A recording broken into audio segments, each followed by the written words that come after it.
कहानी की शुरुआत में हम एक खूबसूरत महिला को देखते हैं जिसका नाम एलिस है और उसकी उम्र 40 साल है। एलिस पिछले 8 सालों से पेरिस की एक फैशन मैगजीन के लिए काम कर रही है। वो अपने करियर में आगे बढ़ने के लिए पूरी तरह से समर्पित है, लेकिन उसका कड़वा स्वभाव और ओल्ड फैशन होना उसकी तरक्की में बाधा सा बन गया है, जिसके कारण पिछले 4 सालों में उसका प्रमोशन नहीं हो पाया है। एलिस का अपने पति से डिवोर्स हो चुका है और वो अपनी छोटी बेटी के साथ रहती है, लेकिन एलिस काम की वजह से अपनी बेटी को ज्यादा समय नहीं दे पाती। वो काम में जाने से पहले अपनी बेटी को अपनी बहन के घर छोड़कर जाती है। एलिस अपनी जिंदगी में बहुत अकेली है और उसे खुद के लिए भी समय नहीं मिलता। एलिस अपनी कंपनी के काम से ब्राजील जाती है और जब वो काम खत्म करके फ्लाइट से पेरिस लौट रही होती है तो उसकी मुलाकात एक यंग लड़के से होती है जिसका नाम एडम है। एडम की उम्र 20 साल है और वो एक कॉलेज में पढ़ता है। एडम ने इकोनॉमी क्लास की सीट बुक की थी, लेकिन उसके सीट में दिक्कत होती है, इसलिए उसे बिजनेस क्लास में एलिस के पास बैठा दिया जाता है। एडम पहली बार बिजनेस क्लास की सीट पर बैठकर काफी खुश होता है, जबकि एलिस अपने लैपटॉप पर काम कर रही होती है। लैंडिंग के दौरान प्लेन में तेज टर्बुलेंस शुरू हो जाती है, जिससे एलिस बहुत डर जाती है और एडम का हाथ पकड़ लेती है। ये देखकर एडम मन ही मन बहुत खुश हो जाता है, क्योंकि पहली बार किसी लड़की ने उसके साथ ऐसा किया था और वो एलिस से आकर्षित हो जाता है। कुछ देर बाद प्लेन लैंड करता है और एलिस जाने लगती है। एडम उसे बात करना चाहता है, मगर एलिस सिर्फ बाय बोलकर निकल जाती है। तभी एडम देखता है कि एलिस का पेन ड्राइव सीट के नीचे गिरा हुआ है। वो उसे लौटाने के लिए एयरपोर्ट के बाहर आता है, लेकिन तब तक बहुत देर हो जाती है। एलिस अपनी बहन की कार में बैठकर निकल जाती है और एडम बस उसे जाता हुआ देखता रह जाता है। रास्ते में एलिस की बहन उसे एक लड़के के बारे में बताती है जो एक डॉक्टर है और कहती है कि उसे उससे मिलना चाहिए, पर एलिस शादी नहीं करना चाहती, इसलिए वो मना कर देती है। इस पर उसकी बहन नाराज हो जाती है। वो चाहती है कि एलिस किसी अच्छे लड़के से शादी करके एक नई जिंदगी की शुरुआत करे। इसके बाद एलिस ऑफिस जाती है, लेकिन ऑफिस में उसके कोलीग्स को उसका रूखा व्यवहार पसंद नहीं होता और वो आपस में उसकी बुराई करते हैं।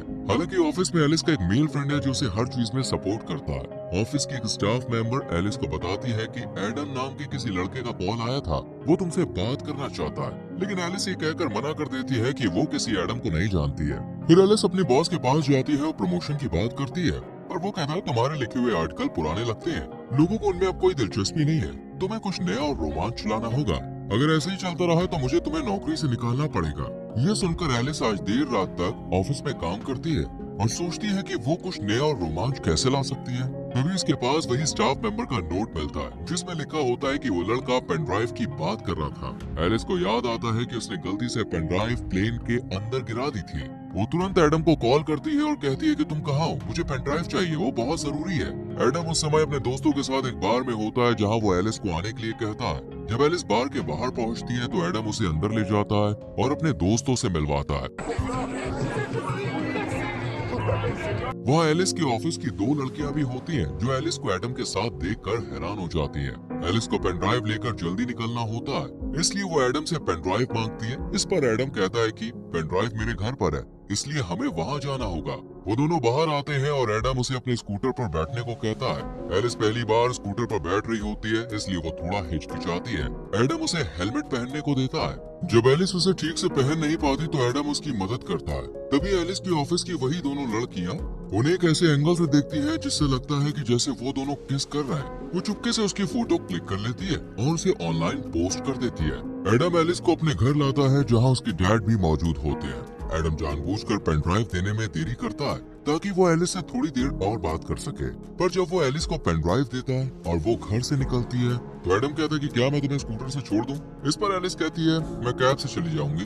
फिर एडम कहता है क्या हम कभी बाहर कॉफी पीने चल सकते हैं? इस पर एलिस कुछ नहीं कहती, मुस्कुराती है और थैंक यू कहकर चली जाती है। अगले दिन जब एलिस ऑफिस जाती है तो सब लोग उसे अजीब निगाहों से देख रहे होते हैं। एलिस कुछ समझ नहीं पाती, तभी उसकी एक कॉलीग उसे और एडम की फोटो दिखाते हुए कहती है कि तुम दोनों की ये फोटो किसी ने ऑनलाइन डाल दी है और सबको लग रहा है कि वो और एडम किस कर रहे थे। पर एलिस जानती है कि ये सिर्फ एक गलतफहमी है, ऐसा कुछ नहीं हुआ था। लेकिन उसका बॉस ये देखकर बहुत खुश होता है। वो कहता है मुझे तुम्हारा ये नया लुक बहुत पसंद आया। एलिस कहती है ऐसा कुछ नहीं है, और बॉस कहता है हमें तो यही चाहिए। वो लड़का तुमसे उम्र में काफी छोटा है, ये बहुत कूल लगेगा।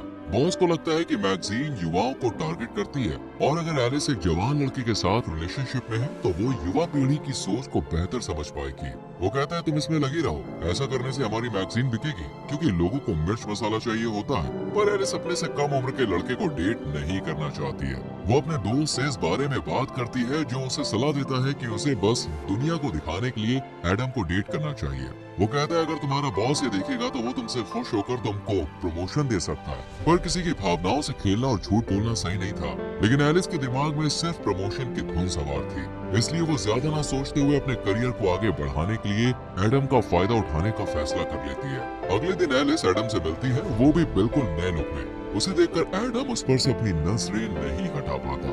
एलिस उसके साथ फ्लर्ट करने लगती है और वो दोनों बातें करने लगते हैं। एडम को यकीन ही नहीं होता कि वो एलिस के साथ है। रात में एलिस एडम को अपने एक दोस्त के शो में ले जाती है। वहाँ एलिस जानबूझकर सबको दिखाने की कोशिश करती है कि वो अपने से 20 साल छोटे लड़के को डेट कर रही है। वहीं उसका दोस्त जो इस शो का होस्ट होता है, जब एलिस के पास आता है और उसे जानबूझकर छूने लगता है तो एडम को ये अच्छा नहीं लगता। वो उस दोस्त के शो का मजाक उड़ाने लगता है। एलिस भी उसकी बातों पर हंसने लगती है। इससे एलिस का दोस्त अपमानित होकर वहाँ से चला जाता है। इसके बाद एलिस और एडम आपस में बात करते हैं। एडम कहता है कि मैंने कभी नहीं सोचा था कि मैं तुमसे इस तरह मिलूंगा और हम साथ में यूं घूमेंगे। एडम को पता होता है कि एलिस का तलाक हो चुका है और उसकी एक बेटी भी है, लेकिन इससे उसे कोई फर्क नहीं पड़ता। एलिस कहती है हमें एक दूसरे को बेहतर समझने की जरूरत है। तभी एलिस के पास उसकी बहन का कॉल आता है। वो कहती है कि मैंने उस डॉक्टर को घर पर बुलाया है जिससे मैं तुम्हें मिलाना चाहती थी, इसलिए तुम जल्दी से घर आ जाओ। एलिस जाना नहीं चाहती, लेकिन बहन की बात की इज्जत करते हुए वो एडम से झूठ बोलती है कि मेरी बेटी की तबीयत खराब है, मुझे घर जाना होगा। ये सुनकर एडम भी थोड़ा परेशान हो जाता है। वो जल्दी से टैक्सी बुलाता है और एलिस को उसमें बैठा देता है। ये देखकर एलिस को लगता है कि एडम उसकी कितनी फिक्र करता है। घर पहुंचने पर एलिस अपनी बहन, जीजा जी और उस डॉक्टर के साथ डिनर करती है। एलिस ड्रिंक करके आई होती है, जिस वजह से वो नशे में डॉक्टर से उल्टे सीधे सवाल पूछने लगती है। इसमें डॉक्टर को बुरा लगता है और वो वहाँ से चला जाता है। यहाँ एलिस लगातार कोशिश कर रही होती है कि बॉस उससे खुश होकर उसे प्रमोशन दे दे, लेकिन ऐसा नहीं हो रहा था। इसलिए वो एडम को एक फैशन शो में लेकर जाती है जहाँ उनकी कंपनी की सीईओ और बॉस मौजूद होते हैं। जब शो के दौरान मॉडल्स रैंप वॉक कर रही होती है तभी एक लड़की गिर जाती है। ये देखकर एडम तुरंत उसे उठाने के लिए आगे बढ़ता है। सीईओ को एडम का ये व्यवहार बहुत अच्छा लगता है। शो खत्म होने के बाद एडम और एलिस पार्टी में ड्रिंक करते हैं और डांस करने लगते हैं। डांस करते वक्त वो दोनों बहुत करीब आ जाते हैं, लेकिन कुछ होने से पहले ही एलिस देखती है कि कुछ लड़कियां उनकी तस्वीरें क्लिक कर रही है। ये देखकर एलिस तुरंत एडम का हाथ पकड़कर उसे बाहर ले आती है। एडम एलिस को अपनी स्कूटर में बैठाकर उसके घर तक छोड़ देता है। यहाँ एक ऐसा मोमेंट आता है जहाँ एडम एलिस को किस करने वाला होता है, पर एलिस पीछे हट जाती है और चुपचाप घर के अंदर चली जाती है। लेकिन एडम को लगता है कि उसने एलिस के करीब आने का मौका मिस कर दिया है, इसलिए वो एलिस के घर जाता है जहाँ उसे पता चलता है कि उसकी बेटी अपनी मौसी के घर पर है। तब एडम एलिस को किस कर लेता है। एलिस खुद को रोक नहीं पाती और दोनों इंटीमेट हो जाते हैं। अगली सुबह एलिस को पिछली रात की घटना के लिए बहुत बुरा लगता है। वो एडम से कहती है कि वो घर से चला जाए, लेकिन बाहर तेज बारिश हो रही होती है, इसलिए बारिश रुकने तक एडम घर में रुक जाता है। तभी एलिस की बहन और बेटी घर लौट आती है। एलिस उनसे कहती है कि एडम उसका कोलीग है।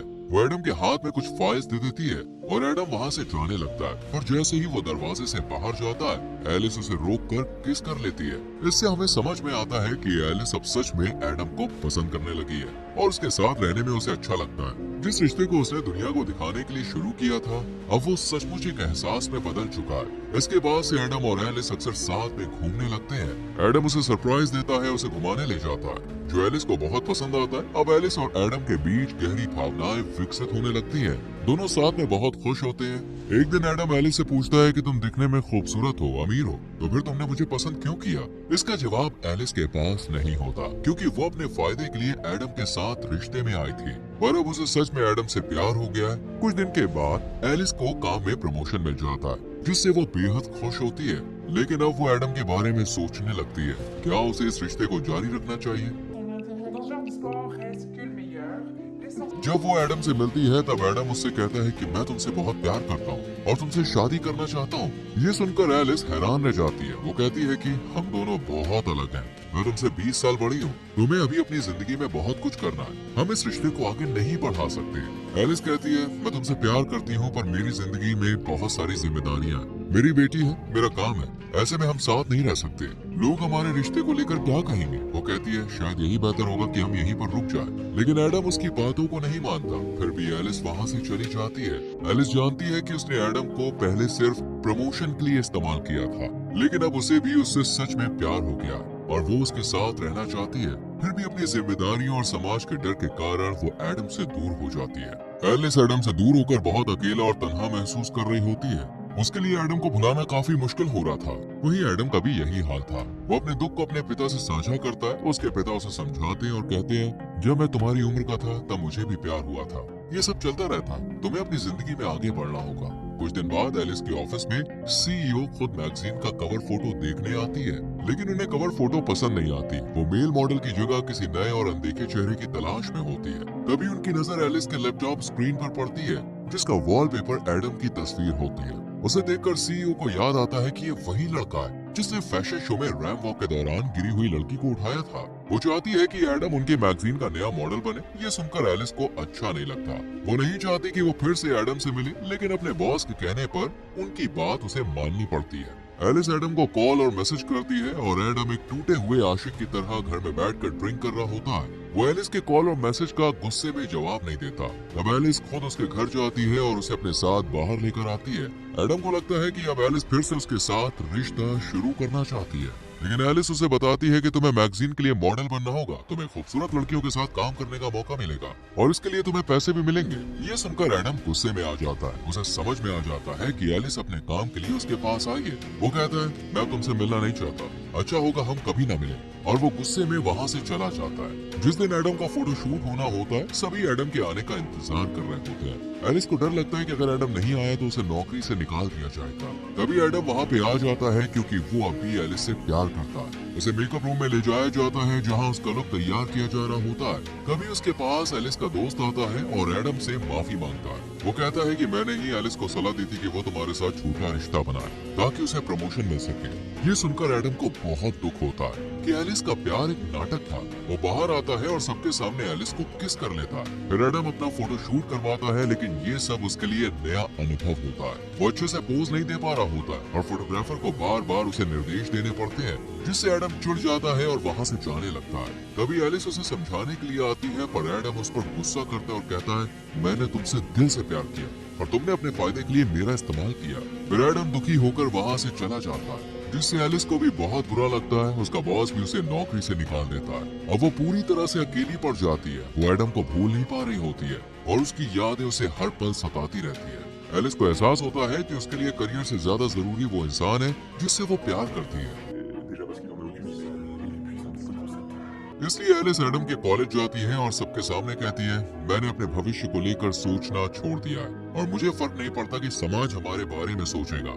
अब मैं सिर्फ तुम्हें चाहती हूँ, मैं तुमसे प्यार करती हूँ और तुम्हारे साथ रहना चाहती हूँ। वो एडम से माफी मांगती है। एडम उससे अब भी प्यार करता है। वो उसे किस कर लेता है और माफ कर देता है। इसके बाद से दोनों साथ में हंसी खुशी रहने लगते हैं और इसी के साथ मूवी खत्म हो जाती है। दोस्तों, अगर आपका परिवार और समाज आपके रिश्ते के खिलाफ हो जाए तो क्या आप अपना प्यार निभा पाएंगे? इस पर अपनी राय कमेंट सेक्शन में जरूर दें। वीडियो को लाइक और शेयर करें और चैनल को सब्सक्राइब करके बेल आइकॉन प्रेस करें।